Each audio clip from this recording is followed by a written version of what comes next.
Esta mañana nos reunimos, hermanos y hermanas, para celebrar el acontecimiento que nos da esperanza y nos permite vivir con confianza en este mundo donde las cosas a veces no andan tan bien, donde las cosas son bastante difíciles en ocasiones, y cuando nos encontramos en una situación que algunos han llamado posmoderna y otros han llamado transmoderna y cosas así por el estilo, donde ya los grandes relatos han dejado de tener razón, dicen ellos, y solamente se concentran en algunas cosas pequeñas, en lo más local, en lo que ahora es parte de una cierta comunidad nada más.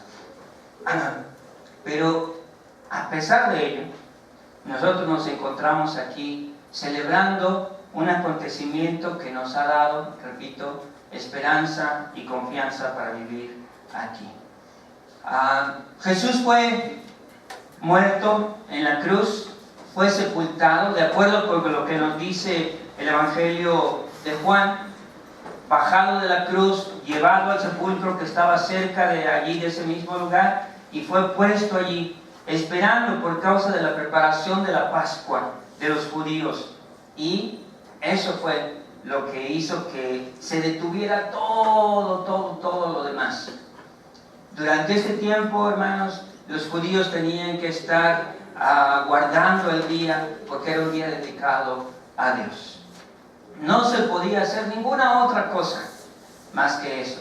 Así que durante ese sábado, durante ese día de reposo, todos permanecieron tal vez reflexionando o tal vez alabando a Dios, como se hacía en aquel entonces, y especialmente por el asunto de la fiesta de la Pascua.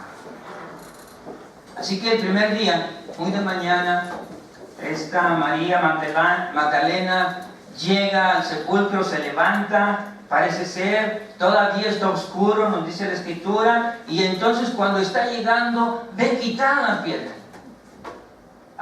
Los otros evangelios nos dicen que era una piedra grande, una piedra que no sería capaz de remover una sola persona. Así que María Magdalena sospecha que algo ha pasado y no se atreve a entrar al sepulcro, sino que va corriendo a los otros discípulos, llega con ellos, les dice, les alarma, les confiesa allí que ella piensa que se han llevado del sepulcro al Señor y que ha desaparecido su cuerpo. Y entonces los discípulos que estaban allí, Pedro y el otro discípulo, corrieron para ver qué es lo que había pasado. Me parece ser que el más joven de ellos corrió más fuerte, llegó primero, vio lo que María Magdalena había descrito, pero se quedó allí. No pudo entrar, no se atrevió a entrar. Y luego llega Pedro, y él sí se baja y mira, ve los lienzos puestos allí, pero ve lo que está sucediendo. El sudario que había estado sobre la cabeza de Jesús no estaba puesto con los lienzos, sino enrollado aparte. Así que Pedro es el primero que nota que las cosas han cambiado. No es solamente que el cuerpo de Jesús ha desaparecido, hermano, que no está allí. Es que los lienzos, el sudario, es decir, aquello con lo que habían envuelto al Señor Jesús, no había desaparecido junto con su cuerpo. Allí está. Allí estaba en la tumba. ¿Qué nos indica esto? Que si verdaderamente se hubieran llevado el cuerpo, hermanos, hermanas, entonces todos se lo hubieran llevado, ¿verdad? Con aquellos lienzos que estaba enredado el cuerpo, con el que estaba protegido precisamente, lo hubieran ya sacado completamente y no hubieran quitado o lo hubieran desenvuelto el cadáver, ¿verdad? Y hubieran dejado las cosas así muy arregladitas allí dentro, diciendo, bueno, mire, nada más nos llevamos el cuerpo, pero lo demás se lo dejamos allí. No, si verdaderamente el cuerpo del Señor hubiera sido sacado de allí, ya sea por los romanos, por otros judíos o por cualquier otra persona, hubiera sido completo el asunto. Pero por eso cuando Simón Pedro llega allí, ve los lienzos que están allí acomodados, el sudario enrollado en un lugar aparte. Hasta después entra el otro discípulo detrás de Pedro, ¿verdad? Entonces entra él y ve, fíjense bien, no ve al Señor Jesús, no ve al Cristo glorificado, ¿verdad? No ve al Cristo resucitado, no ve a nadie. Lo que ve son los lienzos, el sudario allí acomodados. Pero nos dice la Escritura que entonces creyó. ¿Qué creyó? Lo que el Señor Jesús había venido diciéndoles desde antes de su crucifixión, que era necesario que el Cristo padeciera y muriera para que pudiera resucitar. Dice Jesús, destruyan este templo y en 3 días lo reedificaré. Y entonces todas estas cosas se agolpan allí en la mente y en el corazón de ese segundo discípulo, el más joven, y cree. Y volvieron. Se regresan los discípulos así tranquilamente al lugar donde habían estado, pero María se queda llorando junto al sepulcro. Y solamente se atreve a asomarse dentro del sepulcro. Pero lo que ve ella es distinto a lo que vieron Pedro y el otro discípulo. María Magdalena ve a 2 ángeles que estaban con vestiduras blancas, sentados, uno a la cabecera y el otro a los pies, donde estaba el cuerpo de Jesús. Parece ser que ni Pedro ni el otro discípulo pudieron contemplar a los ángeles, hermanos. Pudieron ver lo que María Magdalena vio. Recuerden, ¿verdad? Ella fue la primera que llegó, según lo que nos dice el Evangelio de Juan. Ella fue la primera que llegó al sepulcro. Ella fue la que fue a dar aviso a los otros discípulos de que algo había sucedido. Ella se alarmó y pensó que se habían robado el cuerpo del Señor Jesús. Y también en esta ocasión, María Magdalena ve algo completamente distinto a lo que ven los otros discípulos. 2 ángeles, uno a la cabecera y el otro a los pies de donde estuvo el cuerpo del Señor Jesús. Y estos ángeles le hablan. Y estos ángeles le preguntan, ¿por qué lloras?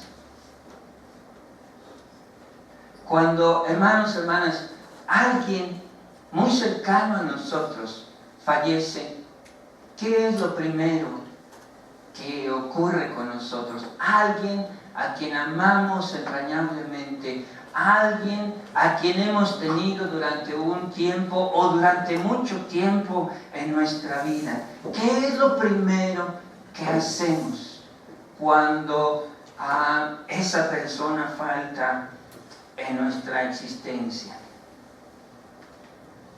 Lloramos. Y todavía más, cuando no tenemos o no tuvimos el tiempo para despedirnos de esa persona, es todavía mucho más difícil. Yo he compartido con ustedes, simplemente quiero traerlo otra vez a cuenta, que cuando mi papá falleció, él falleció cuando tenía 84 años, yo estaba en el norte del país, allá en la mera frontera con los Estados Unidos, en una ciudad que se llama Agua Prieta, Sonora. Y a las 5 de la mañana, un viernes, me habló mi hermana para decirme que papá había fallecido. Ella había venido arrastrando una enfermedad tremenda, una embolia le paralizó la mitad de su cuerpo y luego una segunda lo dejó casi inmóvil. Así que su enfermedad se había venido prolongando durante un buen tiempo. Pero no creímos que sucedieran las cosas así, por eso yo pude ir a ese lugar. Pero el viernes a las 5 de la mañana me habló mi hermano, me dice, pues Emanuel, papá falleció, vente para la casa. Después de muchas cosas, no pude llegar. El viernes mismo tuve que llegar hasta el sábado, pero cuando mi papá ya había sido sepultado. Ya no tuve la oportunidad de ver ni siquiera el cuerpo. Papá ya había sido llevado al lugar donde iba a descansar su cuerpo. Y verdaderamente es difícil no tener la oportunidad de despedirse de alguien a quien uno ama, a quien uno ha sentido muy cercano.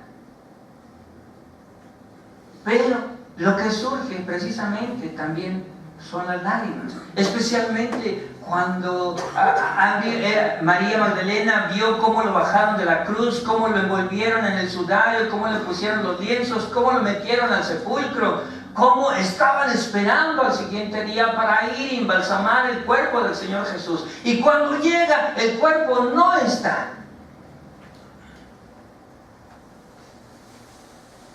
Y todavía el ángel se atreve a preguntarle a María, María, ¿por qué lloras? Y ella contesta, ¿verdad? Porque se han llevado a mi Señor y no sé dónde le han puesto. Ella sigue pensando, sigue creyendo que se han robado el cuerpo del Señor. Ella sigue con esa idea de que ya no va a poder ni siquiera embalsamar el cuerpo para darle una sepultura apropiada.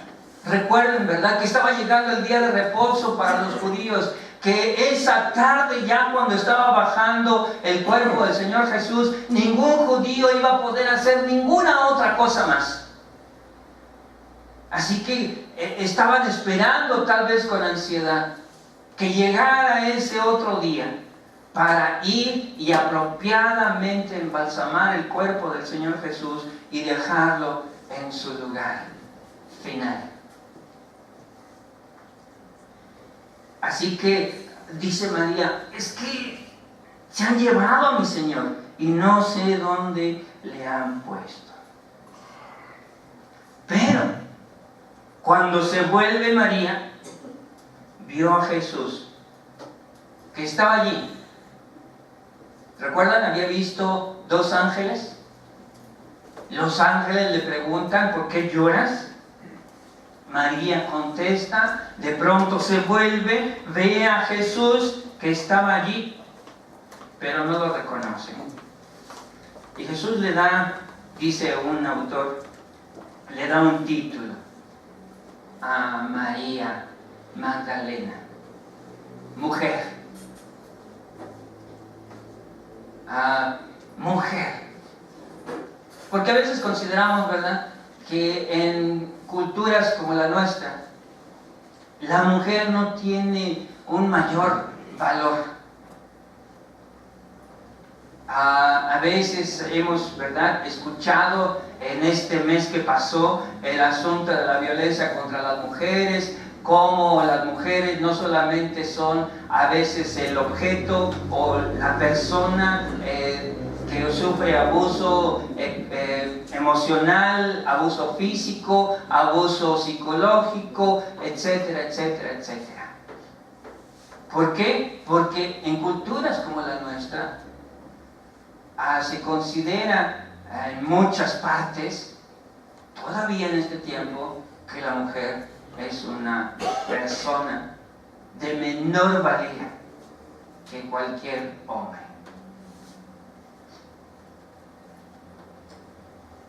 y parece ser que también en la cultura de aquel entonces.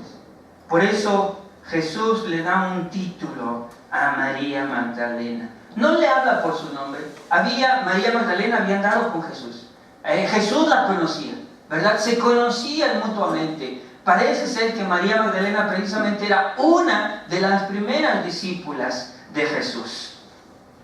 Así que no se refiere a ella así por su nombre. No le dice María o Magdalena o María Magdalena. No le dice eso, le dice mujer. ¿Recuerdan ese mismo título que el Señor le dio a su propia madre?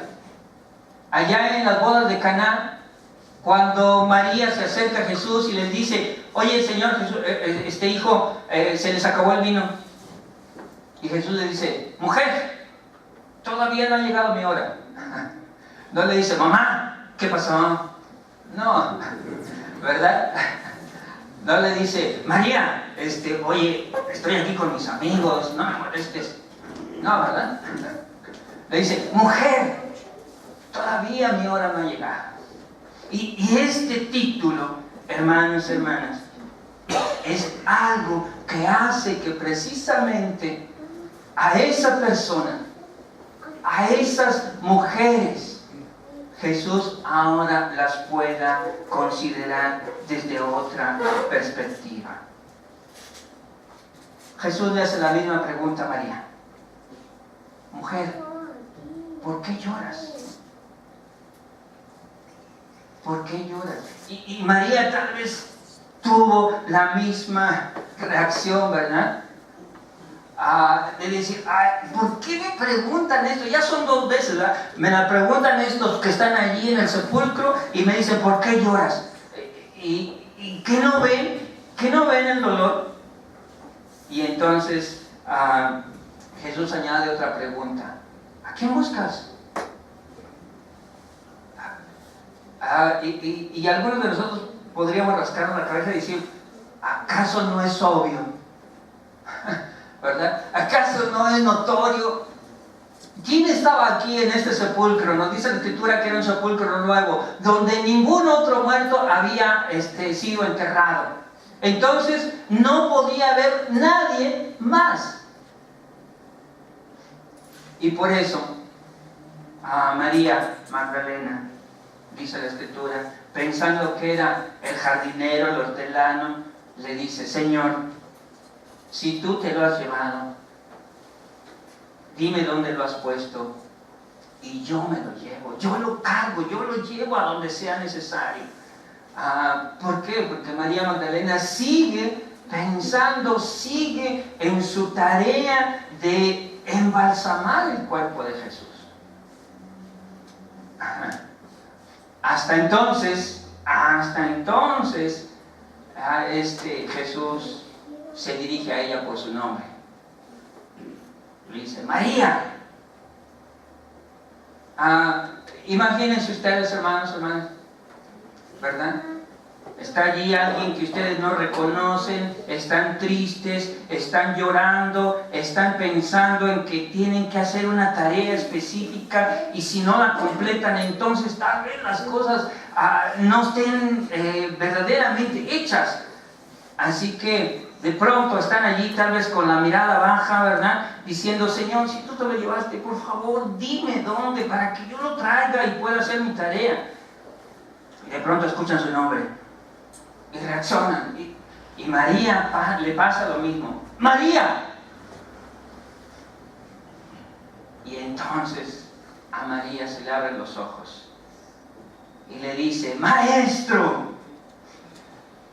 Y entonces sí empieza ese pequeño diálogo con ella. Le dice Jesús, no me toques, porque aún no he subido a mi Padre, mas ve a mis hermanos y diles, subo a mi Padre y a vuestro Padre, a mi Dios y a vuestro Dios. Ya María se le olvidó la tarea que tenía que cumplir. María va para dar a los discípulos las buenas de que había visto al Señor y que Él le había dicho estas cosas. Dicen otros autores que María era la apóstol de los apóstoles. Es decir, ella fue la primera enviada, hermanos, hermanas, ¿sí? Allí dice la Escritura, María entonces, Jesús le dijo entonces a María, ve y diles a mis discípulos, ve y dile a mis hermanos que, que voy a ascender, que voy arriba a mi Padre y a vuestro Padre, a mi Dios y a vuestro Dios. Y María va y da esas buenas nuevas. El Evangelio no nos dice cómo las recibieron los discípulos del Señor, porque María se las dijo, les dio las buenas nuevas, les dijo que había platicado con Jesús, pero nada pasa, parece ser. Cuando llega la noche de aquel mismo día, el primero de la semana, domingo, para nosotros es el domingo, ¿verdad? Y ustedes saben que domingo proviene del latín. Si no lo sabían, se van a informar, ¿verdad? Domingo proviene del latín y viene de una palabra que es domine y que significa Señor. Entonces, domingo es para los cristianos el día del Señor.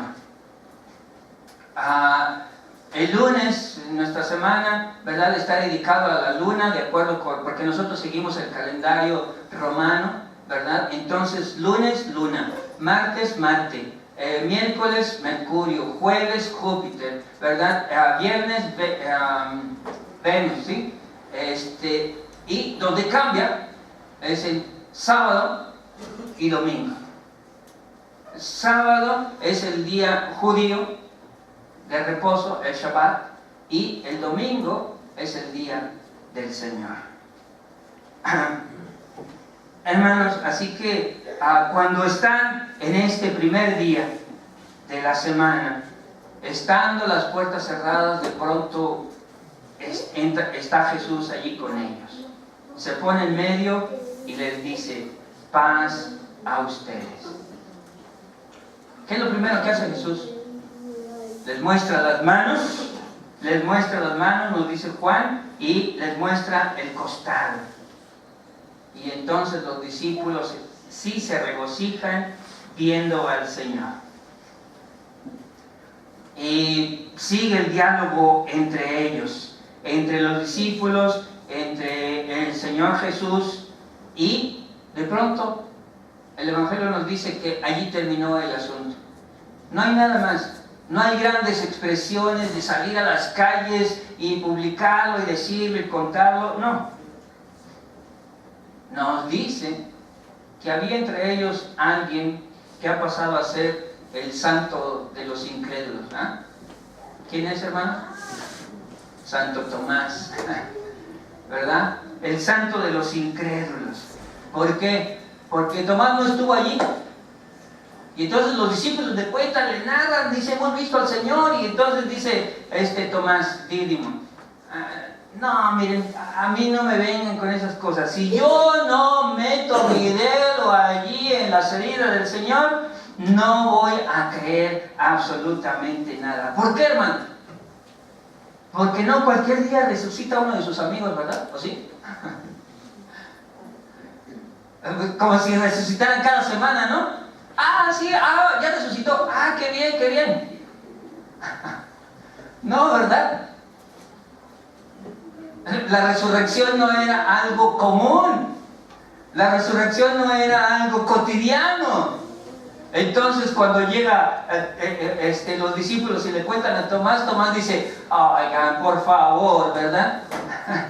Así que muéstrenme, déjenme ver que efectivamente es el Señor Jesús. Y entonces sí, voy a creer. Pasan 8 días, nos cuenta el Evangelio de Juan, que pasan 8 días, Jesús otra vez está allí con los discípulos, están a puertas cerradas y escuchan la voz del Señor que les dice otra vez, paz a vosotros. Esta es la segunda vez, hermanos, que los saluda de esta manera. Shalom. Les dice, la paz de Dios sea con ustedes. Y entonces, ¿quién le dijo a Jesús que Tomás había dicho, a ver, si yo no meto, pero se dirige directamente a él y dice, a ver, Tomás, ven para acá, ven para aquí, pon aquí tu dedo y mira mis manos y acerca tu mano y métele en mi costado. Caray, ahí ya cambian las cosas, ¿verdad? Para Tomás, porque él decía, a ver, yo quiero pruebas. Y entonces el mismo Señor Jesús le da esas pruebas. Para Tomás ya no es necesario meter su dedo allí, ya no es necesario meter su mano en el costado de Jesús,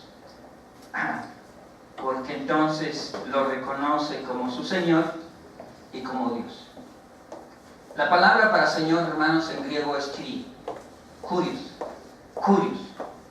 Y Kurios es solamente el título que se le aplicaba al César, al Señor, porque era el Señor del imperio, era el Señor de todos los pueblos conquistados. Se le saludaba, ¿verdad?, al César diciendo, Ave César, es decir, salve César, ¿sí?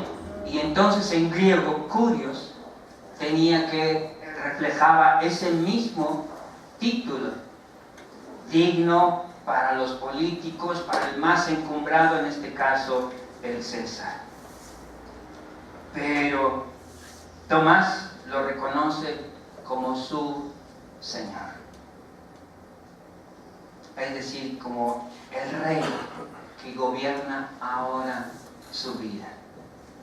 Y la segunda cosa es que lo reconoce como su Dios. Y aquí, hermanos, hermanas, Tomás está diciendo que Cristo no solamente fue Jesús de Nazaret, aquel profeta que anduvo predicando de pueblo en pueblo allá por el norte y después vino acá al sur, en Judea, ¿verdad?, que recibió a quienes no recibían los demás, a los leprosos, a los ciegos, a los cojos, a los mudos, a los endemoniados, a los que no querían los demás como a los samaritanos, a todos esos que Jesús recibió y que nadie más quería. No solamente era ese profeta bueno, sino ahora también Tomás reconocía que era Dios mismo. Y allí cambian las cosas para Tomás y para muchos otros. Pero la escritura que leímos, hermanos, es un pasaje donde nos coloca en un ambiente un poquito extraño, ¿verdad? Porque ya los discípulos habían reconocido al Señor Jesús, que estaba vivo, que estaba allí con ellos, que incluso había comido allí con ellos, y de pronto dice uno de ellos, pues voy a pescar. Y dicen los otros, pues vamos contigo. ¿Sí? Pues ya qué, vámonos a pescar. Y estaban allí más o menos unos 7 discípulos. Según la cuenta que hacemos, acompáñenme allí al capítulo 21 de Juan, ¿verdad? Estaban allí, dice el versículo 2, Simón Pedro, 1, estaba Tomás, el incrédulo, que finalmente se convirtió en creyente, estaba Natanael, ya son 3, estaban los hijos de Zebedeo, los 2, eran 5, ¿verdad? Y otros 2 de sus discípulos, eran 7. Y entonces Simón les dice, pues voy a pescar. Y ellos dijeron, pues vamos contigo, vámonos. Y entraron en la barca y aquella noche no pescaron absolutamente nada. Es un escenario distinto, como que los discípulos estaban regresando a su vida cotidiana, normal, ¿verdad? 3 años habían andado, por lo menos, nos dice el Evangelio de Juan, que 3 años más o menos habían andado con Jesús. Habían visto los milagros, habían visto grandes maravillas, habían viajado con él por Galilea, habían llegado a Judea por lo menos en 3 ocasiones, en fin, habían estado allí. Jesús les había encargado alguna misión, pero pues regresan a su vida cotidiana. Eran pescadores, ¿recuerdan? Por lo menos Simón Pedro era pescador. Y pues los otros dicen, pues ya si no hay nada que hacer, nada más que hacer, pues vamos a pescar. Por lo menos eso. Ya hace hambre, ¿no? Porque no iban a pescar nada más por diversión, hermanos, ¿eh? Iban a pescar porque tenían hambre. Pero toda la noche se la pasan tratando de pescar algo y no lo logran. Al amanecer, se presentó Jesús en la playa.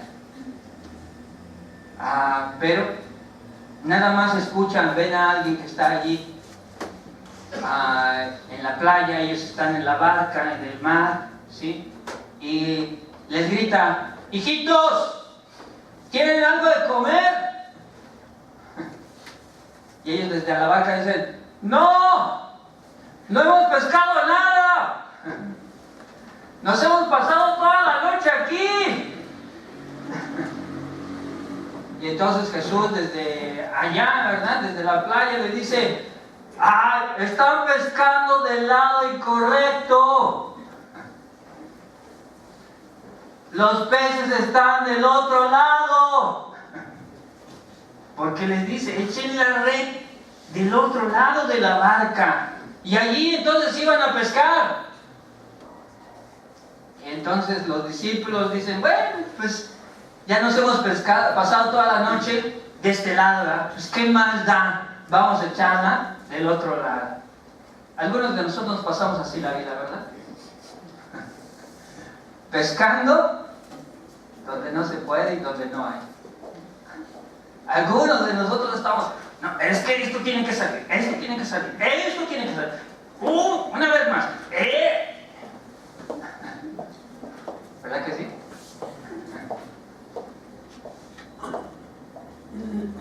Y de pronto pues aparece el Señor Jesús y nos dice, oye, es del otro lado.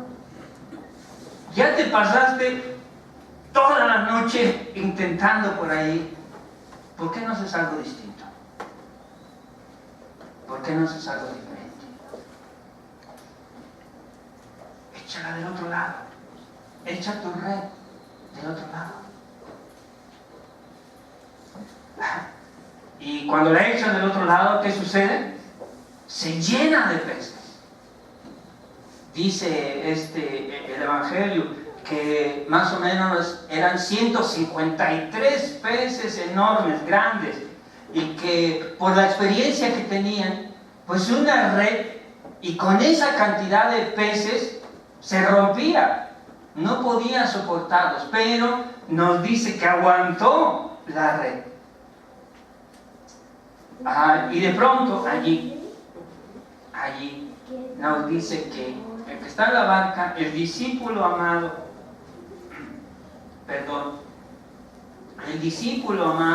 a quien Jesús amaba, le dijo a Pedro, se voltea y le dice a Pedro, ¡Pedro, es el Señor! Y entonces lo empiezan a reconocer. ¿Qué pasa? Pedro, ¿recuerdan? Él fue el primero que llegó, salió corriendo de donde estaban y llegó en segundo lugar a la tumba, ¿verdad? Ya corría muy lento, tal vez, pero en esta ocasión es el primero que se tira al mar y empieza a nadar. Ya no espera a recoger los peces, ya no espera ninguna otra cosa, se tira al mar para ir al encuentro del Señor. Es el mismo Pedro que un día, ¿verdad?, cuando estaban en la barca ahí solitos, ve al Señor Jesús caminando por el agua y le dice al Señor Jesús, oye Señor, yo quiero caminar e ir hacia ti. Y Jesús le dice, pues bájate, ven. ¿Y se acuerdan qué pasó? Pedro se baja de la barca, empieza a caminar y de pronto se hunde. ¿Y recuerdan el grito que dio Pedro? ¿No? Hay que leer más los evangelios, hermano. Señor, sálvame, me voy a ahogar. No era lógico. ¿Verdad? Señor, échame una manita. Y entonces el Señor lo agarra, lo saca. ¿Y qué le dice el Señor Jesús a Pedro? Ya lo estabas logrando, hombre, ¿qué te faltaba? ¿Qué más te faltaba? Nada más un poquito de fe. En esta ocasión, Pedro se tira al mar y llega hasta el Señor Jesús. Y llegan los demás. Hermanos, a veces en nuestra vida cotidiana, en nuestra vida de todos los días, en lo que llamaríamos la vida normal, ¿verdad? Intentamos una cosa y no resulta, intentamos la misma cosa del mismo modo y no resulta. ¿Y recuerdan lo que yo en una ocasión les dije sobre Einstein? La definición que Einstein dio sobre la locura. Einstein decía que la locura es hacer la misma cosa esperando resultados diferentes. Bueno, ¿verdad?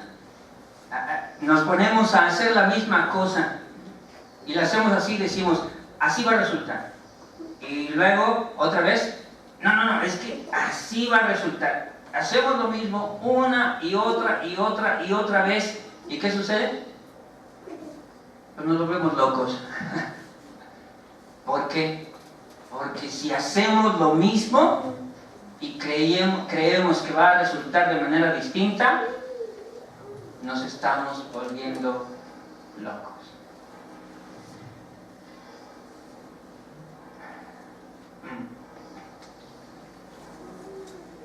En nuestra vida cotidiana a veces así resulta, ¿no?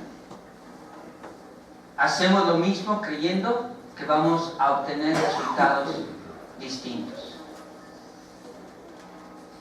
Y no queremos intentar ninguna otra cosa más. Cuando el Señor Jesús nos dice, hazlo de otra manera, distinta, y obedecemos, nos damos cuenta de que es el Señor.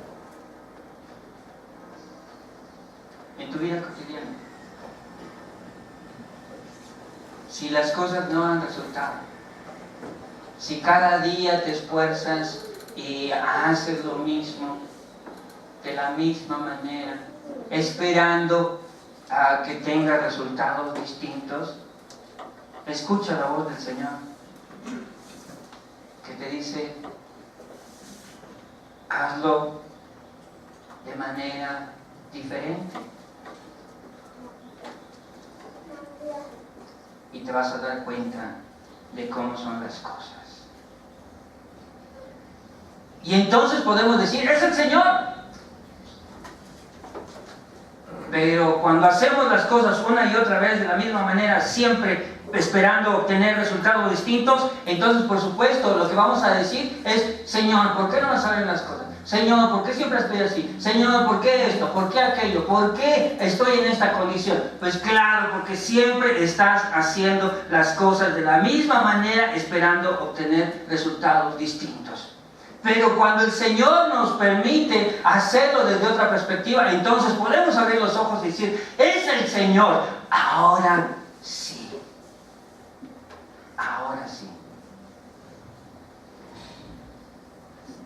En tu vida familiar, ¿quieres obtener resultados distintos? Haz cosas diferentes. En tu vida profesional, de trabajo, ¿quieres obtener resultados distintos? Haz cosas diferentes. Guiado por el Señor, te vas a dar cuenta, vas a abrir los ojos y dices, mira, sí, es cierto, es el Señor. Es el Señor. Cuando llegan los discípulos allí al lugar donde está el Señor, ya encuentran, por decirlo así, la mesa puesta, ¿verdad? Dice el versículo 9, vieron brasas puestas, un pez encima de ellas y pan. El Señor provee, ¿verdad? Jesús está ahí en la playa, ¿se acuerdan? Y les grita, ¿tienen algo de comer? Y ellos dicen, no. Cuando llegan, ya está allí el pez, el pan y Jesús esperándolos, diciéndoles, traigan los peces que acaban de pescar.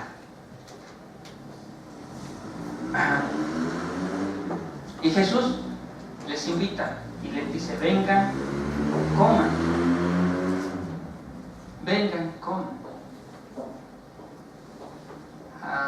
Hermanos, hermanas, así también es en nuestra vida cotidiana. El Señor nos invita todos los días a estar en comunión con Él. ¿Por qué? Simplemente la comida en estas regiones, hermanos, del Medio Oriente, no solo es el ejercicio de alimentarse, no es solamente agarrar la comida y... ¿verdad? No. Decir, ya estoy lleno, qué bueno, a dormir. No. El ejercicio de la comida en el Medio Oriente es también una señal de convivencia. Es una oportunidad para fraternizar, es una oportunidad para conversar, es una oportunidad, hermanos, para realmente estar en comunión con el otro.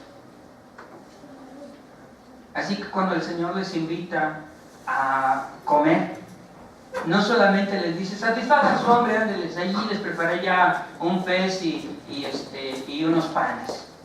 O podríamos ponerlo más actualmente y decir, ya les hice sus sándwiches o sus tortas de pescado, ¿verdad? No. Les invita a la comunión con Él. Es más, Jesús mismo les sirve. Vean ustedes lo que dice el versículo 3.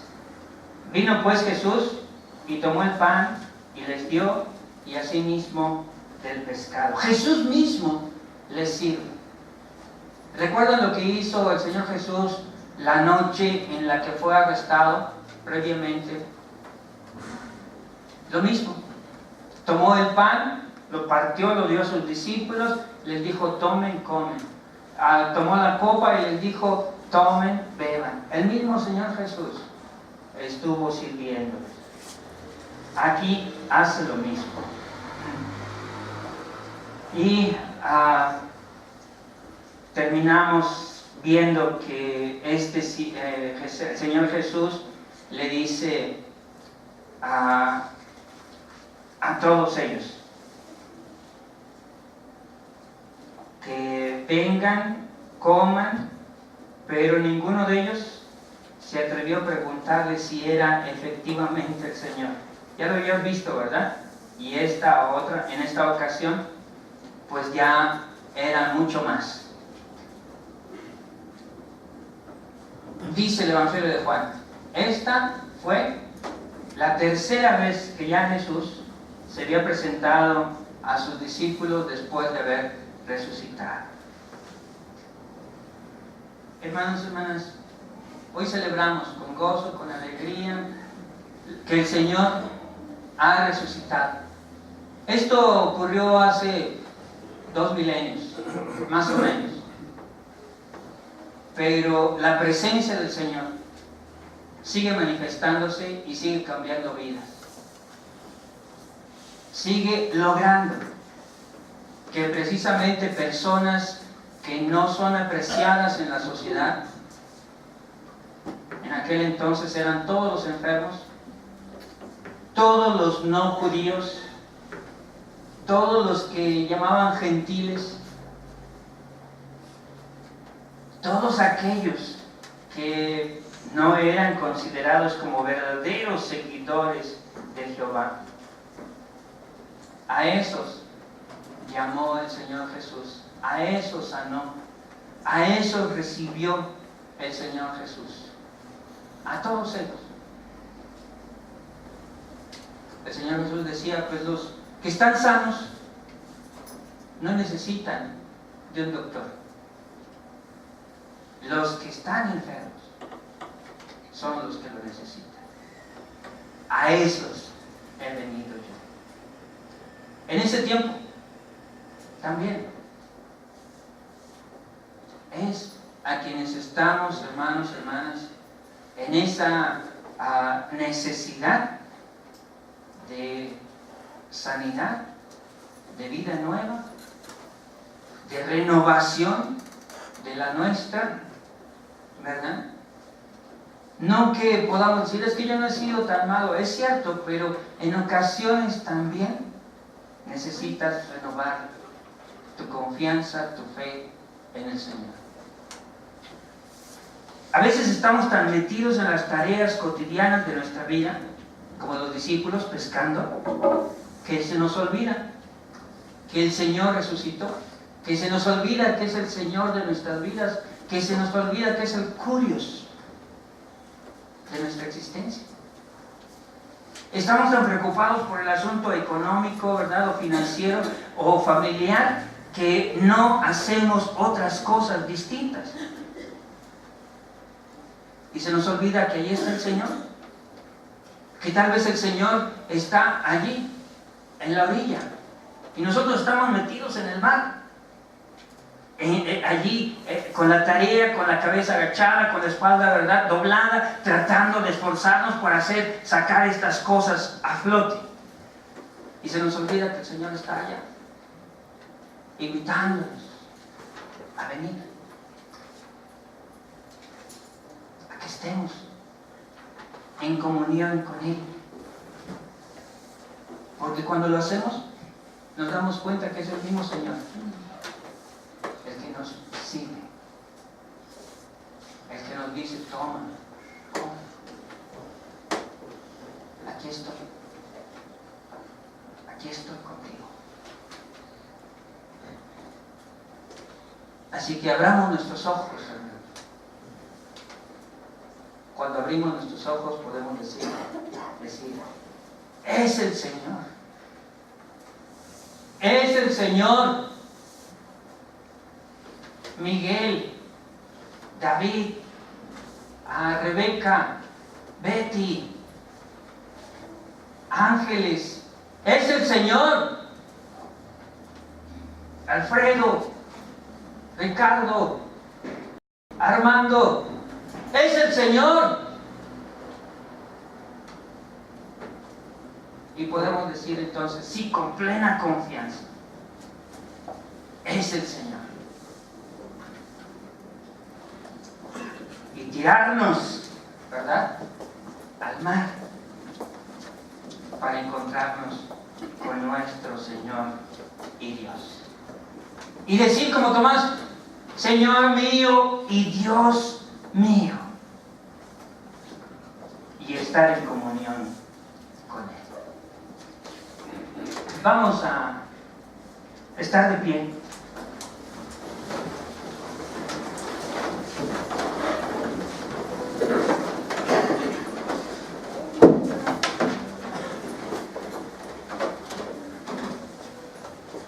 Porque Jesús, siendo Señor de todo, por quien todo fue creado, vino y se hizo como uno de nosotros y tomó forma de siervo y se entregó hasta el final. Pero el Señor, su Padre, lo levantó de entre los muertos y lo hizo Señor una vez más de la creación. Lo exaltó hasta lo sumo. Así que en esta ocasión yo les invito a que lo expresemos cantando y le digamos al Señor,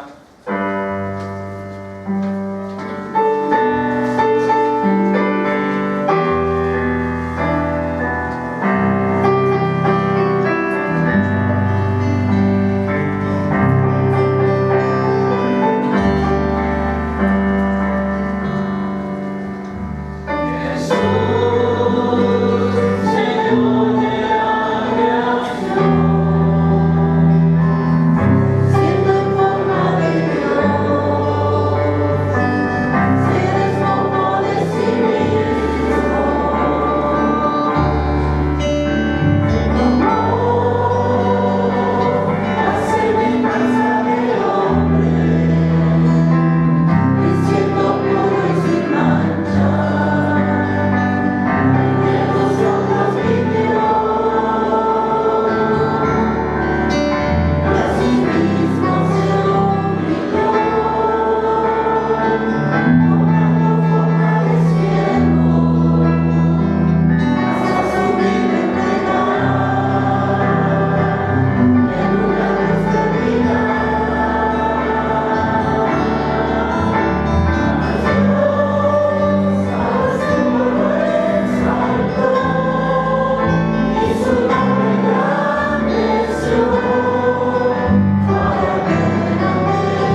Confesamos, Señor, que tú eres el Señor de nuestras vidas. Que tú un día te levantaste de entre los muertos.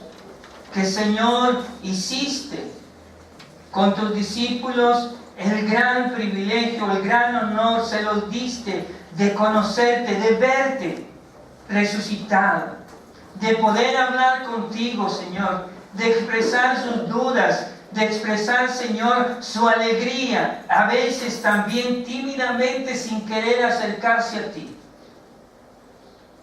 pero siempre reconociendo que tú eres el Señor, que tú eres nuestro Dios, que tú, Señor Jesucristo, ahora reinas en nuestros corazones. Y podemos decir: Padre, Señor,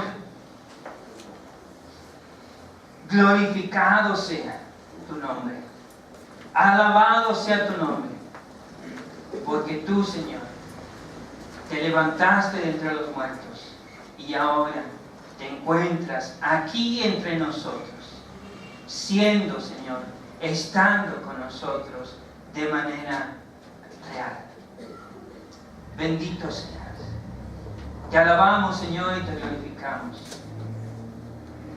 Te reconocemos no solamente como Jesús de Nazaret, sino como Cristo, nuestro Señor, nuestro Salvador.